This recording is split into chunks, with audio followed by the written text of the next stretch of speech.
저는 늦은 나이에 결혼하게 되었습니다. 하나님께 그렇게 기도했습니다. 왜냐하면 전도사님들이 많이 이렇게 어렵게 사시는 걸 보고 제가 이제 관리자 집사 아들로 있으면서 나는 목사가 돼서 결혼하겠다. 그런데 진짜 하나님께서 목사가 돼서 결혼을 시키셨습니다. 네, 정말 하나님의 은혜였습니다. 근데 주위 사람들이 저한테 결혼을 못할 것 같다고, 노총각으로 살 것 같다고 했는데 역시 하나님은 살아계십니다. 근데 결혼하고 보니까 괜찮은 줄 알았어요. 이제 결혼하면 좀 이제 목사가 됐으니까 좀 괜찮거니 이렇게 생각했는데 이제는 문제가 하나 생겼습니다. 아이 낳는 부분이에요. 나이 늦게 결혼하다 보니까 아이가 잘 태어날지 걱정이 먼저 되더라고요. 저를 안 담았으면 좋겠고 먼저 근데 애가 잘 순산했으면 좋겠는데 나이가 이제 들어서 결혼하다 보니까 아이들이 걱정인 거예요. 근데 저희 어머니가 저를 위해서 기도할 때 또 응답을 받았습니다. 창세기 12장에 나와 있는 아브라함에게 주었던 약속의 말씀, 모래 35인데 그렇게 응답을 받으셨답니다. 근데 하나님께서 주신 대로 역시 4명을 낳았습니다. 네. 그런데 제 마음 가운데 이렇게 아이를 키우면서 걱정됐던 게 뭐냐면 제가 하는 행동을 아이들이 고스란히 따라하더라고요. 그래서 제가 하나님께 기도했습니다. 하나님, 저의 신앙이 아이들에게 올바로 비춰져서 이것들을 따라올 수 있게 도와주십시오. 저 힘으로 할 수 없습니다. 이렇게 고백하면서 매일매일 살아갑니다. 아직까지는 괜찮은데요. 네, 기도가 많이 필요한 것 같습니다. 근데 저는 이제 좀 마음에 놓고 기도하고 있는데 이제 옆에 계시던 어느 한 권사님이 다른 교회에서 있을 때 이런 얘기를 하시더라고요. 아직 조직의 쓴맛을 못 봤다고. 네, 가족이 생기면 조직의 쓴맛을 보게 될 거라는 것을 예언해 주셨습니다.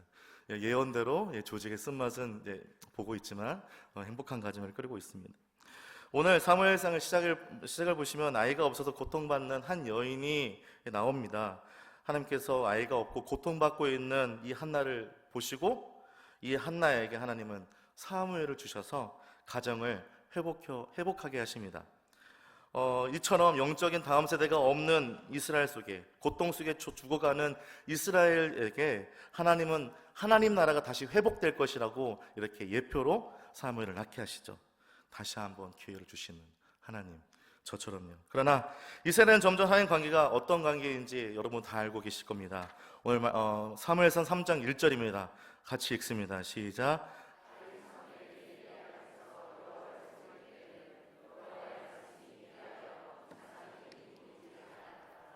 이스라엘에서 하나님 말씀이 희귀했습니다. 그리고 그 뒤에 있는 2절 읽겠습니다. 엘리의 눈이 점점 어두워가서 보지 못하는 그때에 그가 자기 처소에 누웠고, 어떻습니까? 매주 말씀이 선해지고 진짜 하나님 말씀이 없는 상황인 거죠. 또 하나님의 음성을 듣고 선포해야 될 영적 지도자가 영적인 상태가 어떤 상태예요? 어두운 상태라는 거예요. 하나님의 전에 있지만 하나님의 말씀을 듣지 못하는 영적인 소경역, 귀머거리였다는 것이죠. 이스라엘 영적 상태를 처절하게 보여주고 있는 귀한 말씀입니다. 그래도 하나님은 우리에 대해서 어떻게 하고 계십니까? 그 뒤에 3절을 한번 들고 오겠습니다. 하나님의 등불은 아직 꺼지지 아니하였으며 사무엘은 하나님의 궤에 있는 여호와의 전하나니, 하나님의 불은 여전히 꺼지지 않고 있었습니다. 이스라엘에 하나님에 대한 신앙의 물, 그리고 믿음의 불은 어떻게 된 겁니까? 점점 꺼져가죠. 그런데 하나님 관계가 점점 가까워져야 되는데 회복되기는커녕 하나님 없이 살아가는 이 모습을, 그래도 하나님은 여전히 살아가여 주셔서 등불이 계속 켜져 있는 거예요. 저 같으면 당장 지금이라도 촛불을 끌 것 같은데 하나님은 계속 놔두시는 거예요. 한 번 더 기회를 주시는 하나님. 그러나 우리 하나님은 여전히 우리를 사랑하고 계시고 또 구원의 빛이 되어 우리 가운데 함께하고 계신다는 겁니다. 지금 이스라엘은 영적인 문둥병에 걸려 있습니다. 여러분, 문둥병이 뭔지 아십니까? 이 나균이라는 박테리아가 몸에 감염이 되어 생기는 병입니다. 참 재미있는 것은 처음 감염됐을 때는 아무 증상이 없어요. 잠복기를 걸치면서 이 병은 점점 계속 다른 병을 낳게 됩니다. 자기도 모르는 사이에 자기 신체에 감염이 쌓이고 그 자리가 썩어 문드러지는 거예요. 그리고 떨어져 나가서 해당 부위를 상실하게 됩니다. 한 곳에 머물리지 않고 점점 번져가는 거예요. 아무 증상이 없다가 잠복해 있다가, 어쩌면 우리의 삶 한 부분이 이 죄악으로 인해서 썩어가고 있는지도 모르겠습니다. 마치 사사기의 신앙의 모습으로 돌아가고 있는 거죠. 사사의 신앙의 모습은 어떻습니까? 하나님의 말씀이 있지만 그들이 그것을 정확히 지키지 않습니다. 자기 소견대로 행하였더라. 하나님은 그들에게 영적 문둥이병이 생길 때 하나님은 어떻게 해요? 주변의 강대국을 통해서 도려내십니다. 그리고 그들은 그걸 회개하고 돌아오죠. 그러나 그들은 영적인 문둥병은 여전히 그대로 있었습니다. 그들은 삶을 가지고 살아가죠. 오늘 본문 앞에 있는 4장에 보면 그들의 영적인 문둥병이 여전히 드러나고 있다는 사실을 우리는 확인할 수 있습니다. 모든 전쟁에 나갈 때는 누구와 함께 나갑니까? 하나님과 함께 나갑니다. 그리고 하나님께 묻고 나아가죠. 그러나 블레셋 전쟁에서 하나님께 묻기보다는 자기의 소견대로 전쟁에 참여하게 됩니다. 더 재미있는 것은 전쟁에 임한 그들이 패할 때의 모습입니다. 모든 전쟁의 패인이 원인은 누구다? 오늘 사무엘 4장 3절 한번 읽어보겠습니다. 시작. 백성이 진으로 돌아오매 여호와께서 어찌하여 우리로 오늘 블레셋 사람 앞에 패하게 하셨는고, 여호와의 언약궤를 실로에서 우리에게로 가져다가 우리 중에 있게 하여 그것으로 우리를 우리의 원수들의 손에서 구원하게. 모든 전쟁의 패인을 누구한테 지금 얘기하고 있어요? 하나님께 돌리고 있습니다. 사람은 어렵고 극한 상황을 올 때는 자기의 본성이 나온다고 하네요. 그죠? 신앙도 마찬가지입니다. 진짜 어렵고 힘들 때 진짜 신앙이 나옵니다. 이스라엘 신앙도 그렇습니다. 전쟁 속에서 정말 어렵고 힘든 상황 속에서 그들의 신앙의 현주소는 안타깝게 하나님이 없는 거죠. 또 하나님 무슨 일 있으면 남 탓을 하는, 또 하나님 탓을 하는 안타까운 그런 신앙의 문둥병에 걸려 있는 겁니다. 그래서 바로 실로에 있는 언약궤라도 가져와라. 지금 언약궤를 마치 요술램프처럼 착각하고 있습니다. 하나님은 온데간데 없고 죽은 중심을 잃어버린 신앙, 이 빈 껍데기 같은 모습이 이스라엘 신앙이라고 사무엘은 얘기하고 있는 거죠. 그렇다면 이스라엘 백성들, 지금 오늘 본문에 나와 있는 이스라엘들이 신앙생활을 하지 않았을까요? 아닙니다. 매년마다 드렸고, 또 그렇지만 안타까운 모습은 중심이 없는 모습이 그들 삶 가운데 있었다는 것입니다.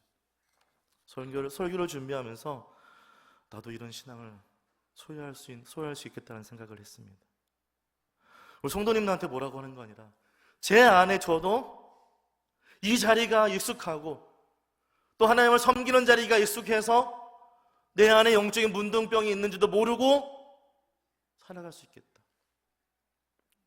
난 하나님이 어떤 분인지 다 알고 있고 어떻게 하나님께 나아가는지 다 알고 있는 엘리 제사장이지만 실제로 내 상황에 그렇게 살아갈 수 있겠다라는 생각을 하게 되었습니다. 혹시 우리 신앙도 한번 점검해 봤으면 좋겠습니다. 이때 사무엘상의 저자는 오늘 본문에 나온 언약궤 사건을 통해서 우리에게 이렇게 묻고 있습니다. 과연 저와 우리들의 중심에는 하나님이 있는가? 오늘 본문 사무엘상 5장 1절로 2절 한번 같이 읽겠습니다. 시작. 블레셋 사람이 하나님의 궤를 빼앗아 가지고 에서부터 아스돗에 이르니라. 블레셋 사람이 하나님의 궤를 가지고 다곤의 당에 들어가서 다곤 곁에 당연히 하나님은 우리 마음속에 있어야 합니다. 왜냐하면 하나님 나라가 우리 가운데 함께하기 때문에 그렇죠. 그런데 안타깝게도 지금 하나님의 영광스러운 임재를 상징하는 이 언약궤가 어디 있습니까? 이스라엘을 떠나서 바로 이방 나라의 블레셋 수도에 있습니다.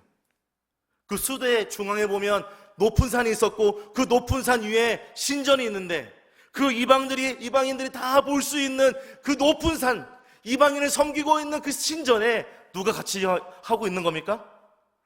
언약궤가 함께 하고 있는 겁니다. 이가봇, 하나님의 영광이 떠났다. 엘리의 며느리 비느하스가 시아버지 이 엘리와 남편이 죽을 때 낳은 아이입니다. 이가봇, 하나님의 영광이 떠났다. 하나님의 영광이 이스라엘 떠난 것입니다. 왜 다곤 신전 앞에 언약궤를 놓았을까요?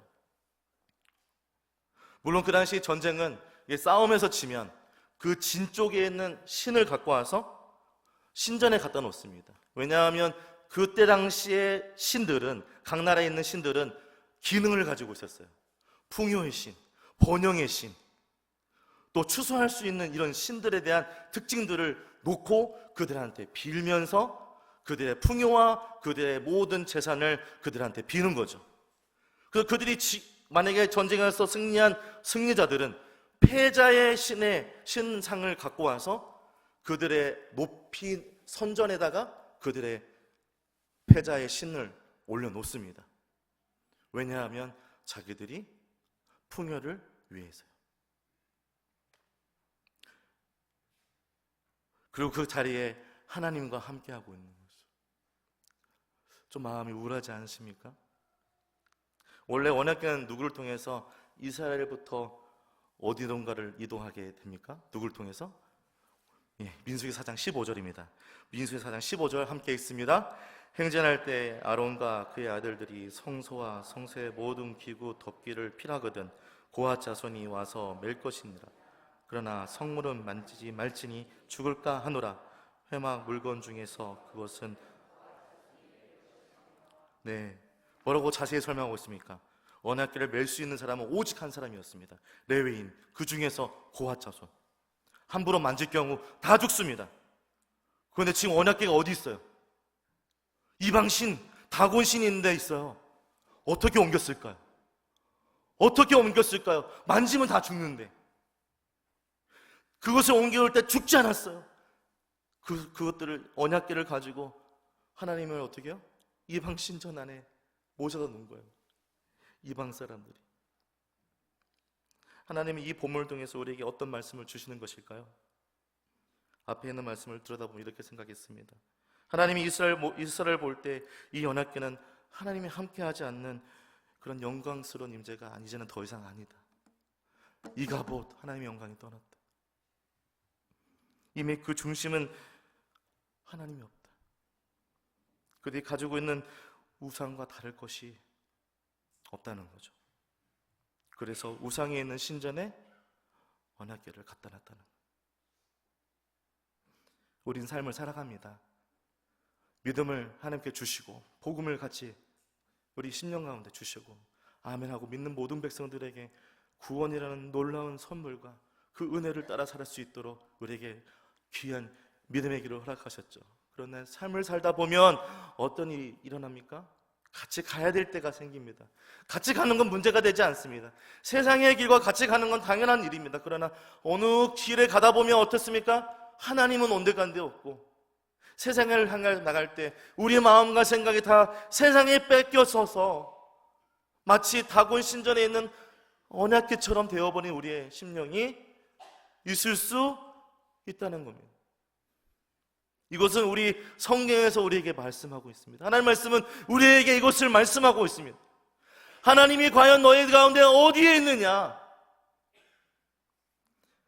사무엘 5장 1절과 예전에 이렇게 짧은 이 단어로, 문장으로 우리에게 설명하고 있는 거죠. 이스라엘 신앙은 이미 영적 문둥병에 걸려 있습니다. 중심이 없다는 사실. 그리고 그 말씀 우리에게 들려주고 있죠. 살아계신 하나님이 우리의 중심에 있어야 한다, 우리와 함께 해야 된다, 이 말씀을 하고 있습니다. 그러나 하나님 없이 형식만 남아있는 신앙을 계속하고 있는 거죠.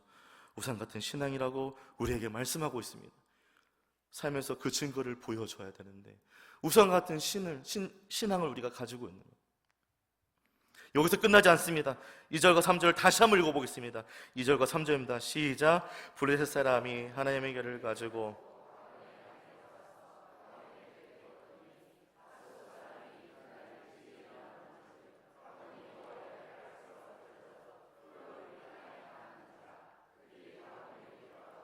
그 자리에서 하나님 위치를 누구 옆에 놨다고요? 우상 위치에 놓였다. 자기의 지역에 풍요를 갖다주는 다곤, 삶의 풍요를 세워주고 있는 다곤 옆에 하나님을 두고 있는 거예요. 우리가 믿는 하나님은 생명과 영의 양식으로 우리의 삶과 영원한 삶을 풍요롭게 하시는 그런 분이십니다. 믿으십니까? 그러나 재미있는 것은 풍요만 생각하고 살아가는 백성들이 있었다는 거예요. 풍요를 잃어버릴 때 하나님은 떠날 수 있습니다. 누가요? 우리가요. 풍요를 주신 하나님을 감사하고 그분께 찬양해야 되는데 풍요를 가져가면 하나님을 떠나는 경우가 우리 삶 가운데 있을 수 있다는 거예요. 성경 우리에게 하나님은 풍요를 위해서 우리 삶 가운데 함께하는 분이 아니라 그 이상의 분이라는 것을 우리에게 설명해 주고 있습니다. 성경은 하나님을 그 이상의 분으로 이렇게 말씀하십니다. 시편 104편 24절입니다. 여호와여, 주께서 하신 일이 어찌 그리 많으신지요. 주께서 지혜로 그들을 다 지으셨으니 주께서 지으신 것들이 땅에. 성경은 하나님을 창조의 하나님, 우리를 만드신 하나님, 전능하신 하나님이라고 말씀하고 있습니다. 또 바울은 에베소 3장 8절에 11절에 이렇게 말하고 있습니다. 구속을 위해서, 우리의 구속과 위대한 사역을 위해서 함께 하시는 권능의 하나님, 우리가 가지고 있는 경험된 하나님은 너무나 작은 거에 불과합니다. 풍요의 하나님, 너무나 작은 하나님이에요. 그러나 우리가 알고 있는 하나님보다 성경은 더 많은 하나님이라고 우리에게 소개하고 있습니다. 어떻게 소개하고 있습니까? 구속의 하나님, 창조의 하나님. 또 믿음의 선배인 우리 선배님들이 이렇게 신앙을 잘 만들어서 놓은 웨스터민스터 신앙이 있습니다. 웨스터민스터 신앙 제2 고백을 한번 같이 읽겠습니다. 시작. 하나님은 자신의 영광을 위하여 변하지 않으며 공의로운 자신의 의지에 의한 계획에 따라서 모든 일을 행하십니다. 하나님은 사랑이 많으시고 은혜로우시며 긍휼이 많으시고 오래 참으시며 선과 진리가 풍성하시고 불의와 범죄와 죄를 용서하시며 하나님을 부지런히 찾는 자에게 상 주시는 분이십니다. 그러면서도 하나님은 심판하실 때 가장 공의로우시며 지극히 두려운 분이시고 모든 죄를 미워하시며 죄를 범죄한 자를 견닫고 변하지 않은 채 내버려 두지 않으십니다. 할렐루야. 우리가 알고 있는 하나님이 어떻습니까? 이렇게 많습니다. 그런데 우리 마음 가운데 세상을 따라가다 이 많은 하나님, 우리 삶 가운데 고백되어진 하나님의 이름이 없어지고 세상 길로 가고 우리 가운데 믿음은 없어지고 빈 껍데기 신앙을 가지고 가는 저의 모습이 가끔 보여집니다.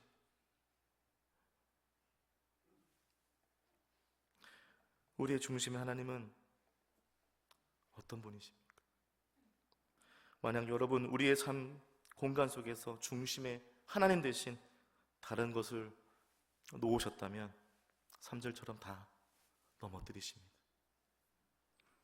다 없애버리십니다. 말씀을 묵상하면서 이런 질문을 제 자신에게 물어보았습니다. 나는 삶 속에서 하나님을 어디에 두고 있는가? 나의 가정의 하나님은 어디에 두고 있는가? 나의 직장 속에서 사역 가운데 하나님은 어디에 두고 있는가? 나의 시간은 누구에게 쓰고 있는가? 중심은 잃어버린 신앙이 아니라 하나님으로 충만한 우리의 삶을 다시 한번 회복하시고, 이 질문이 저와 여러분의 신앙을 점검하는 귀한 믿음의 적용이 지금부터 말씀을 끝난 삶에서도 함께 이어지기를 주님의 이름으로 축복합니다.